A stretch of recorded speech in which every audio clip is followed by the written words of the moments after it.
Welcome back, team. It's about to be a whiteout. 2 packs of 1990 FLEER. Let's get into it. Let's get our stickers out of the way. Hey, it's my Rangers.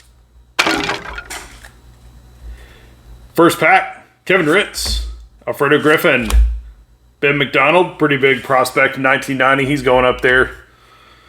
Dave Smith and Mike Moore. Kim Patterson, a lot of pitchers today. Roberto Kelly, Dwayne Murphy, and Kevin Brown, who pitched a perfect game for my Rangers in 1994.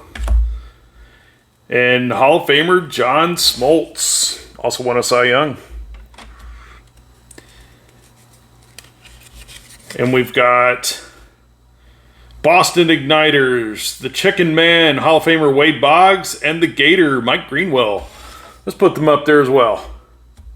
We've gotten that card before. John Costello, Brad Kaminsky, John Costello again. And Dr. K, Dwight Gooden, definitely going up there. Let's get into pack 2. And our second sticker, Dodgers, Expos, Mets, Phillies. First card, Terry Leach, Deion James, Tim Leary. Someone call Sal, we got checklist. Let's put the checklist up there for Sal. Jody Davis, Neil Heaton, and Jerry Reed. Neil Heaton again, Ken Daly, and the Chicken Man Wade Boggs. Well, he's already been up there once. Dave Gallagher, Danny Jackson, Otis Nixon, Mike Schooler, finishing off with Rick Russell. Folks, thanks for watching.